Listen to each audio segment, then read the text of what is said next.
एक सवाल पूछा है कि जोखिम कितना है। जोखिम देखो यार, जिंदगी में भी जोखिम है, हर कदम कदम पे जोखिम है, हर जगह पे जोखिम है। क्या आप सोच रहे हो, आप रोड पर जा रहे हो तो आपको जोखिम नहीं, आप सो रहे हो तो आपको जोखिम नहीं, आप इतनी सारी लाइफस्टाइल डीजे चल रही है, जोखिम नहीं है। तो हर जगह पे जोखिम है। अब रही बात कि जोखिम आप अपने इन्वेस्टमेंट के साथ कितना ले रहे हो। और सही बात है यार, आज का जमाना ऐसा हो गया है ना कि रिस्क ले करके ही आपको रिटर्न मिल सकता है, ये बात सही है। लेकिन रिस्क लेने का एक क्राइटेरिया है, एक एज है। एज वाइज हर चीज़ का क्राइटेरिया निर्धारित है।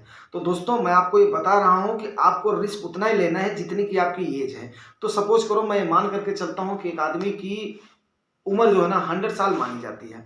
अब 100 में से वही एक स्टैंडर्ड फार्मूला कर लीजिए। अब इक्विटी मतलब रिस्क हो गया। रिस्क में आप उतना ही जाए जितना 100 माइनस एज कर दें, जितना परसेंट आपका बच रहा है ना उतना ही परसेंट आप क्या करें, इक्विटी में एलोकेट करें। अगर 25 साल 30 साल का लड़का है तो वो क्या कर सकता है, रिस्क ज्यादा सर्वाइव कर सकता है। वो 60% 70% तक जा सकता है, 70% तक वो जा सकता है, इवन 75% तक भी वो रिस्क ले सकता है, क्योंकि उसके पास टाइम ज्यादा है। बट अगर एक वही 60 साल का 70 साल का बंदा है तो वो रिस्क कितना लेगा, आप खुद समझने की कोशिश करें। उसकी रिस्क एपेटाइट की कैपेसिटी कम हो जाती है। तो इसीलिए 100 माइनस एज का क्राइटेरिया, क्योंकि उसकी रिस्पॉन्सिबिलिटीज बढ़ती चली जाती हैं। यंग एज के लड़के की रिस्पॉन्सिबिलिटीज कम होती हैं, क्योंकि उसके साथ में उसके पेरेंट्स का साथ होता है, उसके साथ में उसके उतने ज़्यादा खर्चे नहीं होते हैं, कई सारी उसके बच्चे उतने बड़े नहीं होते, उसकी कईयों की शादी नहीं हुई होती है। तो इस प्रकार से वो रिस्क ज़्यादा ले सकता है। बट एक आदमी जो मेच्योर हो जाता है, 50 साल का हो गया, 60 साल का हो गया, 65 साल का होगा, वो उतना ही रिस्क ले पाएगा। अब आप बोलोगे कि लास्ट में हम रिस्क क्यों लें, हाँ सही बात है, मैं भी बोलूँगा रिस्क लेना उचित नहीं है। लेकिन अगर आप सोचते हो कि जितनी मेरी नीड्स है वो मैं पूरा कर लूँगा, वांट्स के लिए मुझे कोई ज़रूरत ही नहीं है, मत लो आप रिस्क।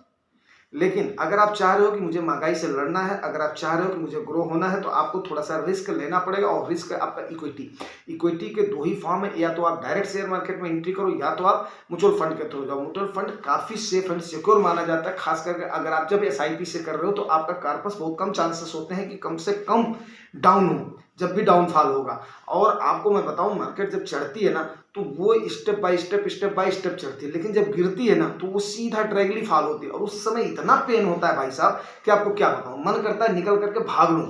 जब भी आपको ग्रीनरी दिखाई देती है ना तो अच्छा लगता है, जब आपको रेड रेड रेड रेड हर चीज पर दिखाई देता है ना तो लाल कलर से आपको चिढ़ हो जाता है, ठीक है ना। लेकिन इत्तेफाक से क्या है कि हम लोग भारतीय हैं तो कलर हमारा जो है अपना भगवा ही है, तो भगवा कलर से इतना ज़्यादा हमें नफरत नहीं होती, तो इसलिए उसको हमें झेलने की कैपेसिटी भी होनी चाहिए।